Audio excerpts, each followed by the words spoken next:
that's how Nikita and I became friends. We are both dating Raghav. Different Raghavs for context. Different Raghavs, yeah. I think rental oftentimes can be confused as a cheaper alternative. I had nothing to prove to anyone. Correct. He's the most non-romantic person in public. So he knew how to make you happy. Can you imagine how long he must be taking notes for? We both are very fake Bengalis and Punjabi. Was there any pushback or any question as to why a rental garment? Yeah, I think that makes me look more cool.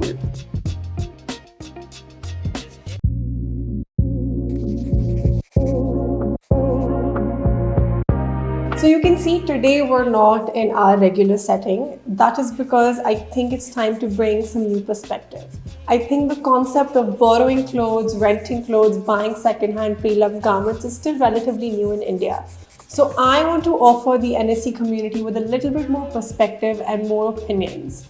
I think it will be valuable for our customers to hear from people that are in different stages of their life with different backgrounds, and valuable for us as a platform to learn from these people and see what they're looking for from platforms like us. So with that said, today I have a friend with me, Nilfa I, who is willing to have a conversation with me on this subject. Hi, as Nikita introduced you already. I'm happy to be here and excited to be your first guest. Yeah, okay. So Very excited. Nilfa and I actually met a year ago as part of a business networking organization.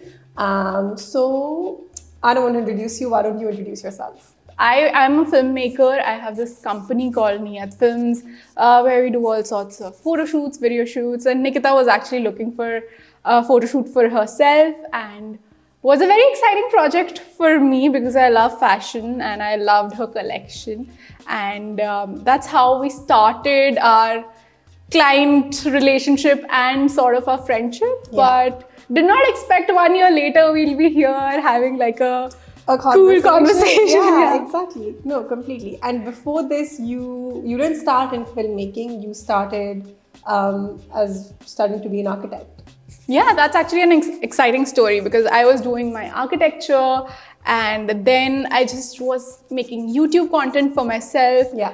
And someone saw that video and someone said that why don't you make content for us? And at that time when I was in college, it was really fun because, you know, you were getting pocket money. Yeah. And something and free goodies. Free goodies, and something that I used to do for fun was now paying me. And I thought, wow, never thought about this in that way. Yeah. And I got really excited. But before I knew, I was having projects on projects, and by the time I graduated, I just realized I have a full-fledged business going on. Yeah. So I think I never felt the transition coming. It was just one after the other. Yeah. And when I graduated, I was like, no, I'm not supposed to be an architect. I'm supposed to be doing this. So you're basically a filmmaker, but with an architecture degree. Yep. That's pretty cool. So 25-year-old with your own full-fledged running business. That's definitely something that's commendable.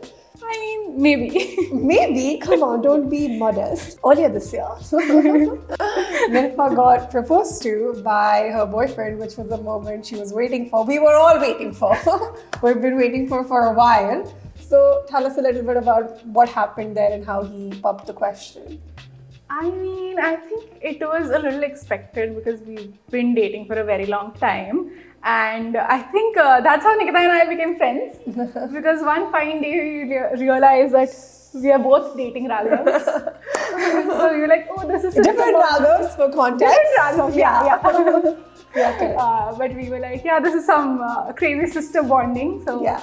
We decided to be friends. But yeah, Raghav and I have been together for over 4 years. We've known each other for more than 10-12 years. Don't say it like it's so nonchalant, man. It's a big thing. Like, I mean, you know, yeah. Yeah, it's something to be grateful for, and that, you know, be happy that grateful and happy. Like, don't be like, yeah, we've been together for like 4 years. We've been together for 4 years. Nice. But yeah, since we've been together for so long, I was kind of expecting it. But then also, he's the most non-romantic person in public. Okay. So I did not expect him to do like a full-on proposal, but Yeah, But I he think it sort was of- adequately communicated by you that this is what you yeah, I want. had sent him enough reels Yeah, and and I think the man eventually gives in to you, right? Like Yeah. he knows how to make you happy. So he did a good job. So tell us what he did and how he did it. so we were on this sort of business trip to Singapore, but we had 2 leisure days to go around and explore the city. So one fine day, right after we landed at 3 a.m. And next morning, 9 a.m., he's like, let's go to a garden for a walk because Yeah. one friend wants to meet me. And I was like, okay, fine. I don't know why my dumb brain was believing that. Jet lag. Yeah, we are walking inside this garden and we walked like about a kilometer or 1.5 kilometers Yeah. to this sort of a gazebo that was there. And there was this lady clicking pictures of the gazebo and the dumb brain did not work. I was like, okay, this lady is doing landscape photography. Yeah. Why are we going to the gazebo if this lady is taking pictures? Yeah. And while we walked to the gazebo, suddenly he's like, wait, stop. And then he gets down and I was not expecting it at that moment for sure. So I start laughing. I'm like, what? Are you serious? Ha ha ha ha ha. And Shab then, baat mein deri kaisi yaar? but yeah, it happened. So That's cute though. Yeah. And shows the ring. Shows the ring. I don't have my nails done. So I'll add a picture. But it's a unique ring because funnily enough, at least from what I remember, you told me that you showed this ring to him like back in the day, years ago. This was years and years and years ago. Yeah. One day I had told him, if you give me a Harry Potter ring, so I'm a crazy Harry Potter fan. I have another Harry Potter ring. Yeah, this always shocks me that this is what you wanted for an engagement ring, but hey, the man knew what he was doing, so worked out really well. So I had told him that if any day you get me a Harry Potter ring and propose me with a Harry Potter ring, I'll marry you for sure. This is what I had told him. Such an easy giveaway, just this and I will marry you. Yeah, that's all I want. But the fact is, he remembered. So when he showed me the ring, Yeah. the proposal, I was like, oh my god, this guy remembers. Dude, that's really This is commendable. teenage me telling him. Awesome. So he knew how to make you happy. Can you imagine how long he must be taking notes for? So Yeah, that that's worked true. out. That's true. That worked out very well. Okay. So you're Bengali Yeah. and he's my brother Punjabi. Correct. So tell me, was there any friction or any sort of difference in approach to things before you guys got engaged, when you were dating? Because both of you are at the end of the day from Delhi. So Yeah. your bringing up is very similar. So were there any cultural differences that came into play, or just being from the city, it was very smooth and easy and nothing like that? I think because we both are very fake Bengalis and Punjabi. I mean, because I grew up here, I know Bengali culture because we speak Bengali at home, Yeah. we have Bengali food at home, but I'm not very well connected with the whole Bengali culture, and the same with him. He's also very fake Punjabi. I shouldn't be saying this on camera, but yeah. And what worked in our favor was because we were growing up together. We met when we were in 7th grade, and that's your growing up age. And Yeah. so from 7th grade, so what is it? We were 12, I think, to 25. We grew up together in the same direction. Yeah. So that's why we never felt sort of any difference, because we ended up liking the same movies, the same Correct. food, that, everything. So at the end of the day, you're both basically Delhiites. Yeah, we are More- both Delhiites who Yeah. did the same things together all of the time. Yeah. So we transitioned into the same person. Yeah. No, I think when you are from the same city and you're born and brought up in the same city, I think you get more accustomed to your surrounding in that way. Yeah. And your culture obviously comes from your home and family, but outside of that, Yeah. you're more into. Okay, so now that we have a wedding coming up and the families are more engaged with each other, having to have more conversations with Yeah. each other. Now, is there a distinction in the culture, or even now you think it's very No, I think there's we feel the sudden difference, because now obviously we interact with each other's families way Correct. more in things that are more culturally aligned. But now that we are talking about a wedding, we are planning a wedding, and we are going to each other's places on a very household day stuff. Yeah. We can feel that difference. Yeah. And it is coming up a lot in terms of when we are buying clothing for each other, when we are the taste my mom has, the taste Yeah. his mother has. No, I'm sure Punjabi Bengali drastically- taste is massively Yeah, different. there's a drastical difference when it comes to fashion, when it comes to our idea of having a wedding, his idea of having a wedding. So it's fun, I guess, to have like this, to plan a multicultural. I would like to call it fun for now. Yeah. It's been just 1 month of wedding planning, so correct. Pros and cons of everything. Pros and cons of everything. I think. Hey, listen. At the end of the day, I'm Punjabi, okay? So I think conversation, guys. No, so I think there are definitely fun elements to a Punjabi wedding, but I do think having you as a friend and having a few other Bengali friends, I do think Bengali weddings could be more culturally rich, and even to date have that essence in it. Whereas maybe I should not say this, I think Punjabi weddings now could very easily have the tendency to be a big party as opposed that to... That is true, Nikita. Now that you're also engaged, I feel like, Correct. So I understand that, and there's a dilemma, right? Because at the end of the day, the wedding is for you, but the wedding is also for the wedding guests. And I think sometimes we need to have that distinction between the wedding guests are secondary to the actual festivities of the wedding. So that way I truly enjoy how Bengalis have their weddings. So good, you get best of both worlds, man. I feel like that's the true, parents on both sides will ensure that both cultures are sort of taken care of, and you get a little bit of both, which is obviously exciting. So what does the itinerary look like? The wedding itinerary look like? So we are planning, because no one believes that the proposal was a real engagement. In Indian culture, that is not considered. Hey, we believe. Okay. Even I believe. Yeah. But till you have a sagan and all of that, which I was taught by my Punjabi mother-in-law, that there's a sagan and there's a few other Listen, things. I'm also learning all this, huh? Like I also, a lot of these things, I'm like, I have no idea. My mom is telling me, I'm like, oh really? Acha, aisa hota hai. Mujhe nahi pata. But because Bengali weddings are way more simpler and shorter. So we are planning a sagan maybe early June, and then we have a wedding probably end of Feb next year. I'm hoping it's end of Feb. I don't want to do cold Jan weddings. Yeah. So, but sometimes early next year. Okay. So the first festivity is this year in June. Yes. Actually, I remember when you told me and you gave me the date, and you basically came to me and you're just like, these are 2-3 garments I like from nostringscouture that I want to explore closer to the wedding. I was, of course, pleasantly surprised that was the approach you have, because it was not even a conversation. You basically came and you were like, these are the 2-3 garments I'm eyeing currently. So what was that thought process like? Like what made you come to that sort of decision where you had complete confidence in like renting a garment for your occasion? I mean, I think I did not come to you when I had a date. I came to you when before the date. Yeah, when our family spoke that, we need to have an engagement, and I'm sitting there with the families around, and I'm texting Nikita like, hey, listen, I really want this garment for my engagement. So I came to you because I was very clear of a few garments that I wanted. And that's purely because when I did your photo shoot, there were like 2-3 garments, and this model was wearing the garment. I'm like, I will look so good in this. I just need an occasion, but I'm going to wear this.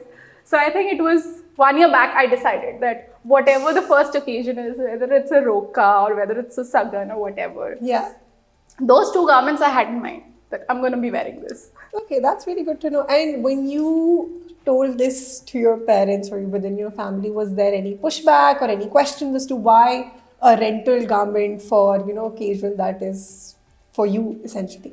I mean, there are a few things that I did not know beforehand. For example, you get your engagement lehenga from your in-laws, and you're supposed to be wearing that. And so when I told people that, I have this thing in mind, and everyone was like, that's not how it works. Because still in Indian societies, I feel like your shadi ka joda and all of this are very auspicious. Yeah. So it is something that people want that, you keep with yourself. But when I told this concept to my mom, my dad, luckily, first they were like, okay, we are new to this concept. Yeah. But my mom is very like, okay, whatever you want. At the end, it's your wedding. So we want whatever you want, we're in this with you. Okay. So that was not a big problem. when I was little hesitant to tell this to Raghav's family, of course, Yeah. because now that I know the system, it was a little difficult. Correct. But when I told it to his family, surprisingly, his dad was very this thing like, oh, that's a very smart idea. Yeah. And that was very surprising to me. I did not expect that. Yeah. So his dad was like, this is a very smart idea because Raghav has 2 sisters. So apparently their wardrobe is full of lehengas. And his Anybody dad, who's been recently married would know that their wardrobe they've had is- many yeah. weddings in the family recently, so their wardrobe is so full that his dad's wardrobe has also been captured, and he's just irritated with the fact that there's lehengas under the bed, there's lehengas over Yeah. the cupboard, there's just lehengas everywhere that no one wants to wear. So this is such a smart decision. Of course, when I told this to sort of the extended family, Yeah. there were people like, "Are you sure about this? Blah blah blah. Why don't you try and look for something similar?" Because it was just this one particular garment that I really liked. Yeah, yeah. So everyone told me, why don't you look for something similar and blah blah blah. Let's go here, let's go there. We'll check Yeah. out this store. But in my mind, I was like, that's not the point. That's not what I was going for. My point was, I know being a Bengali, I'm always going to be a sari girl. I am never going to wear a lehenga other than this particular occasion. Okay. So I was like, this is going to be another box that's going to be stored somewhere. Correct. And I'm going to hate it. I'm going to hate that there's this huge box Yeah. that's just lying there Yeah. for no reason. So I thought, "Okay, that is the whole point of me getting a lehenga on rent, and that's what I want." So Any thoughts of sentimental value? Because a lot of times, like I'm very happy to hear that this is your approach, but I feel like a lot of times or a lot of hesitation I anticipated would be from brides to be, because there could be an element of sentimental value. Maybe engagement is not the same as your wedding day, but any thoughts of sentimental value? Or you're just like, you're just going to want the next best thing next year. no, actually, the sentimental value is, I believe, of the moment and not about the materialistic stuff. Okay. I mean, there will be a sentimental value of the ring. Yeah. But No, at of the course. same time, I think me personally, I'm that person who believes more into the moment. For example, a lot of people thought that why would I choose a Ravenclaw ring out of everything? You know, I could have decided gone for a solitaire or something like that. Correct. But again, this is something that was very personal to me. This is something that I believed in. This is something that I liked. Yeah. So it made sense for me. So similarly, when I'm thinking of the engagement lehenga, I know that this is a lehenga I love. This is a lehenga that I do want to see myself in. But at the same time, I just want to see myself in this just once. Okay. So I was very clear that, me wearing that lehenga at that moment would make me feel amazing, would make me feel just how I had dreamt of it. But that's it. That's the end of that moment. It's just about the moment. Then I'm going to remember that moment from my pictures, from my videos. Yeah. I'm never going to take out that lehenga again and see, oh my God, this is such a beautiful moment. Yeah. Basically, you've said that it's about the moment and you don't care to come back. Now, my question is, of course, you come from means, and I think rental oftentimes can be confused as a cheaper alternative or as an option where people don't want to spend money, which is fair. I think that approach also makes sense.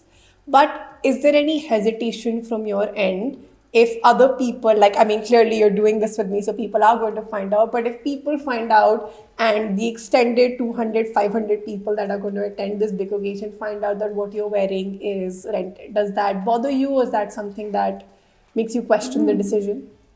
I mean, I think that thought did come into my parents' mind. Yeah. But not really in my mind. The reason would be because I grew up in an environment where I had nothing to prove to anyone. Correct. And the people that are coming, whoever is going to be attending the wedding is actually the people who are important to us and not people outside or Absolutely. in social media. Yeah. The people who are coming already know us. And I think what my parents would be thinking is every parent's dream of, giving their child the dream wedding, and they want to put all of their savings into this wedding. Yeah. And I'm not going to let them keep that money. Yeah. No, 100%. So if they But you were might as spending- well get something that has more of a life to it. You know what I mean? It's as opposed to Exactly. one garment that is only just going to sit in your So cupboard. my point was, when I was thinking of, and I'm not that person who would, get a Sabyasachi just for the sake of Sabyasachi, but if I like something, I want to get that. Correct. Doesn't matter if it's like a Sabyasachi or a Vivani or whatever. Yeah. So for this particular occasion, I was like, I like this garment, and gladly Nikita has that garment. So I don't feel like I need to go anywhere else, because at the end of the day, I know I don't need to prove it to anyone. Correct. Like, you know, what we are coming from or the background or anyone. Yeah. And I don't even need to prove, like, you know, this designer I'm wearing, as long as it's looking pretty on me, people are going to be like, oh, this girl looks pretty. Yeah. At least that's what I have in my mind. If someone's judging me at the wedding, then they shouldn't be at the wedding. I think that's their problem. I think that's not my problem to cater to. So any hesitation if somebody comes up to you and straight up asks you, hey, is this like rented, or like why did you rent it? Like, are you comfortable having that open-ended conversation, or would it be something that would take you aback a little? You know, I feel like if someone asks me and I say, oh, this is rented, I think that makes me look more cool. Oh my God, you're like my dream customer. I love that. I completely love that, because I feel like it shows a smarter approach. Yeah, I mean, when I'm saying that, if someone asks me and I say this is rented because I'm not going to be wearing this again. Yeah. I am hoping this person thinks, oh my God, such a smart girl. Yeah. That's no, I love that. I want. That's great. And any thoughts of getting a garment from Chandani Chowk? Like you mentioned, you had a specific style in mind, a specific garment that caught your eye. Of course, the pricing of designers and the quality of the designers are of a certain caliber. But in India, we have the luxury of showing a picture, going to Chandani Chowk, going to your neighborhood tailor and being like, hey, need this 1 month, can you make it for me? So any thoughts around doing something like that, or going in that direction? I mean, yeah, I think we do have that luxury of getting a garment made at a much lower cost. Yeah. But since I come from a design background, I feel like if someone else was like taking my design and creating a replica, I would feel very happy at first. Yeah, correct. Oh my God, my design was so good that people are copying it. But again, I would feel slightly bad that the person using that design, I'm like, why are you using his design? Why are you not using my design? So I think because I'm coming from a design background, that feels a little not correct to me personally. Unauthentic. So I would not, because that's something I would not want for myself. So I can't do that to other designers. So I wanted to know, and the fact that you also get it straight from designers, there's this whole authenticity is 100% checked. Yeah. So I think that's why I would always prefer getting a design from the original designer than going to someone else or probably a boutique owner to getting that remade, because I feel it's unfair for this boutique owner or this tailor or that person as well, because at the event, if I'm telling everyone this is Vivani or this is whatever, but it's made by someone else, it's just unfair for this other person also. Absolutely. Because they did the In effort. fact, we've seen a lot of backlash on the internet where we've seen influencers claim to be wearing a specific brand, and in fact, the brand reposting and saying, hey, this is not us? It's not us. It's not, nor is it us. I mean, the influencer was in a way sort of giving the brand the publicity, but the brand basically refused and said, in a way, you're hampering our brand and our authenticity, because those garments will obviously not be made with the quality and the material that the brand uses. So it is kind of hampering the brand, where you're like, yo, this is not even the right stuff that you're showcasing about us. So there are all these kind of conversations where people are, questioning that whole approach. But I completely agree with you when you say that it's not fair to the designer, because at the end of the day, I feel like there's a better alternative. Like if you are not somebody who wants to invest in the garment, you don't want to put lakhs in it, I feel like now is the time where you need to get your hands on these other approaches. Maybe you get a pre-loved garment, maybe you get something that was in 2-3 seasons ago. Maybe you find a rental option for that garment. But taking away the person who sort of put in the hard work and effort, I do not think is fair. And unfortunately, I feel like it is the most, at least from my whatever little understanding I have, it is the most prevalent in India only. Like outside, it is not to this extent, where in India, you can just get it at massive lengths. So I feel like it shows that there is demand for what the designer is creating, but the price point is a little bit of the lacking of it. So I think that works well. So obviously from everything you've said, I think the experience of the garment is much more important to you Yeah. than the ownership of having that garment in your this thing. Do you think that is something that is more and more Gen Z or more and more for the younger generation, where they are more they want to spend more of their money towards these experiences? Of course, have a good quality of life and experience everything nice in life, but lesser towards hoarding things that maybe our parents or our grandparents used to do, and where everybody was just like, I just need to keep and pass down and keep and pass down. Yeah, I think there's this huge shift, and not only in fashion but in general in lifestyle. With, I would not say just Gen Zs, even a lot of millennials have transformed to this life where they want to just experience. Since the word YOLO came in, I think it's just gotten in that direction where people are like, well, with houses, people don't want to buy houses anymore. People want to stay in good rental homes, have that ability to switch every few years. With clothing also, I feel that's slightly coming in, and everything, even jewelry. Who want these huge pieces of gold jewelry anymore? People are like, we want detachable jewelry. We want jewelry that can be changed every few years, and even the kids don't want their mom's jewelry anymore. So that's why there's so much like remaking happening now, right? Like they take the jewelry and they just give it to a jeweler, and they're just like, can you remake it? Take the gold, make it into a different piece like that. At the end of the day, fashion is very fleeting. Of course, all these other things are there, but homes are still more sturdy. Fashion, as a fashion brand, if you are somebody who's starting your label, you're coming out with a new collection 4 times, 6 times a year, right? So it is fleeting, and people are constantly discussing new trends and new this. How much will your closet keep up with at the end of the day, right? So I completely agree with that. So what do you think is the future for fashion? In 10 years, how do you think, or what would your ideal situation be to consume fashion in the next 10 years? I think for me, how I see it, and I think this is how I see the revolution amongst my friends also, people are going towards, more versatile clothing. They would want to buy items that can be mixed and matched. And you can rewear it, because ever since Instagram came in, earlier I remember when even I was a kid, and my mom would talk about it like that if you have a garment and you wore it to a party, then you can still wear it to like a party on your dad's side, then a party of your office, and like that. But now even if you wear it one time at your mom's side and that picture is on Instagram, now you can't wear it to your dad's side, you can't wear it to an office party, you just can't wear it because everyone is there on your Instagram, they've seen it. So people have started going towards options that are more versatile. You can mix and match, create a new outfit, have like a solid jacket, solid blazer, solid skirt. And you know how men have been doing it for ages?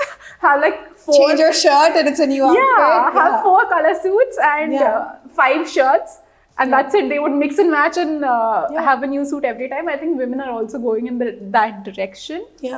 However, people still want to look new. So for Instagram, people are looking at options where they can do collaborations. I feel like collaborations is really coming up, where they can do collaborations, where they can rent clothing. So they still look fresh on Instagram, but clean, elegant on their daily basis. So I feel like my wardrobe, I want it to be, in a way, it has a lot of solids. It has a lot of staples, that I can mix and match to office, so that and mix and match to probably a few business events and all of that. And then I have one closet which is khali, and there I just have few accessories and stuff, and every event I go to, I can rent a gown from somewhere and give it back. Every shadi I go to, I can rent a lehenga and give it back. So I want it that way, my daily wear in one closet, and I want my party wear to be khali, because I know I'm that person who will put it on Instagram and then think, oh, I can't wear it again. No, I get it, and I get this dilemma mostly of the younger generation. See, at the end of the day, we should be okay repeating clothes. And it's not, I think it's not more that you don't want to repeat an outfit, it's just more that you want something new. You know what I mean? I feel like every time something new is coming out, a new trend is coming out, you're seeing people collaborate and get these clothes from these brands, all of a sudden you're just like, man, this is so nice. I want something new. I want something new. And as you keep doing that, of course, your khali closet is becoming more and more full, but everything that's last season is becoming more and more irrelevant to you. So I completely, this thing, and touching on what you said about collaborations, at the end of the day, what is a collaboration? It is a rental in a way, right? Yeah, exactly. When you exactly. collaborate with a high-end brand as an influencer, as a celebrity, that brand is not saying that you take this and you keep it. The brand is saying you take, you wear, you look nice, you give back. I will give to next person, right? That's how it works. So it's very important that people also understand that no celebrity, no influencer is actually just getting these freebies and stuffing it in their closet. Nobody Exactly. wants it. No, everybody wants it for that one occasion, for that one red carpet, for that one interview. And then being like, okay, bye, thank you.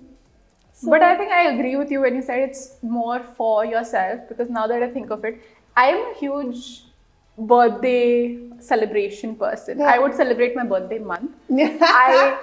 I am very sure of what I want for my birthday 3 months in advance. And I like wearing gowns a lot. Okay. But then where else would you wear a gown? Seriously. That's a very specific thing that you like. Yeah, so on my 21st birthday, I was like, I want a red mermaid gown. Yeah. Last year on my birthday, I was like, I want a green or a teal blue gown. Yeah. And I had this very particular belt that I want to pair it with. Yeah. And now, at the end of the day, I have like 5 color gowns in my closet.